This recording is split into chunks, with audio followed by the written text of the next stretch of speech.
नमस्कार दोस्तों, जय श्री हरि। आज के इस वीडियो में हम जानेंगे साल 2026 की योगिनी एकादशी कब है, इसका शुभ मुहूर्त, व्रत का महत्व, पूजा विधि, व्रत के नियम, कथा और इस दिन किए जाने वाले ऐसे उपाय जिनसे भगवान विष्णु और माता लक्ष्मी की विशेष कृपा प्राप्त होती है।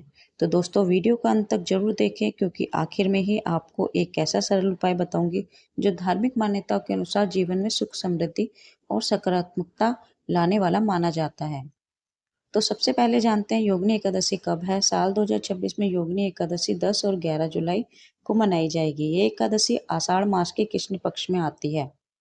धार्मिक मान्यताओं के अनुसार इस दिन भगवान विष्णु का व्रत और पूजा करने से अनेक पापों का नाश होता है तथा व्यक्ति को पुण्य की प्राप्ति होती है। योगिनी एकादशी शुभ मुहूर्त 2026 10 जुलाई को गृहस्थ और 11 जुलाई को वैष्णव संप्रदाय वाले व्रत रखेंगे।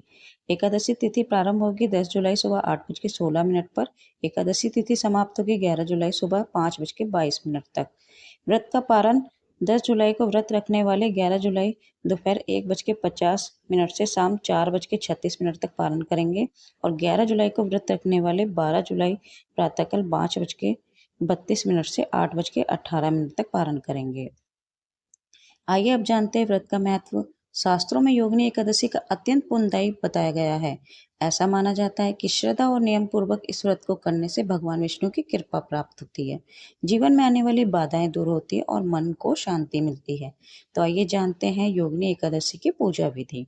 सुबह ब्रह्मा मुहूर्त में उठकर स्नान करें, स्वच्छ वस्त्र धारण करें, घर के मंदिर की सफाई करें, भगवान विष्णु की प्रतिमा या चित्र के सामने दीपक जलाएं, पीले फूल, तुलसी दल, फल, पंचामृत और प्रसाद अर्पित करें। इसके बाद ओम नमो भगवते वासुदेवाय मंत्र का यथाशक्ति जाप करें। यदि संभव हो तो विष्णु सहस्त्रनाम या भगवत गीता का पाठ करें। अब जानते हैं व्रत के नियम। इस दिन सात्विक जीवन अपनाएं, क्रोध, झूठ और किसी का अपमान करने से बचें। लहसुन, प्याज, मांसाहार और नशीले वस्तुओं का सेवन ना करें। अपनी क्षमता के अनुसार निर्जल फलाहार या एक समय सात्विक भोजन का नियम रख सकते हैं।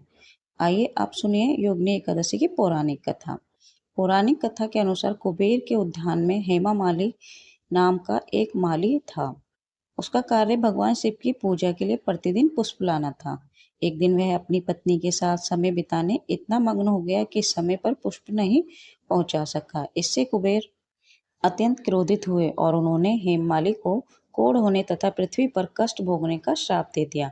श्राप के कारण हेममाली बहुत दुखी हुआ, वर्षों तक भटकता रहा। एक दिन उसकी भेंट महर्षि मार्कंडे से हुई। हेममाली ने अपनी पूरी कहानी सुनाई। तब महर्षि ने उसे योगिनी एकादशी का व्रत करने की सलाह दी।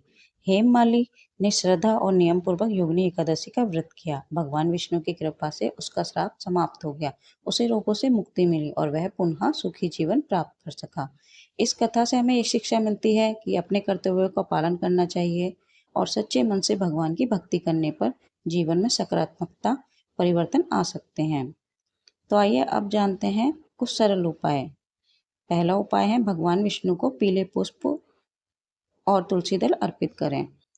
दूसरा उपाय ओम नमो भगवते वासुदेवाय मंत्र का जाप कम से कम 108 बार करें। तीसरा उपाय गरीब और जरूरतमंद लोगों को अन्न, फल या वस्त्र का दान करें। चौथा उपाय गाय को हरा चारा खिलाएं और अपने सामर्थ्य के अनुसार दान पुण्य करें। इन उपायों को श्रद्धा और विश्वास के साथ करने से भगवान विष्णु की कृपा प्राप्त होने की मान्यता है। अंत में भगवान विष्णु से यही प्रार्थना करें कि वे आपके जीवन में सुख और शांति और स्वास्थ्य और समृद्धि प्रदान करें तथा आपके परिवार पर यह अपनी कृपा बनाए रखें। तो दोस्तों, यदि आपको यह जानकारी पसंद आई है तो वीडियो को लाइक करें, अपने परिवार और मित्रों के साथ साझा करें और हमारे चैनल पूजा की भक्ति को सब्सक्राइब करना ना भूलें। धन्यवाद।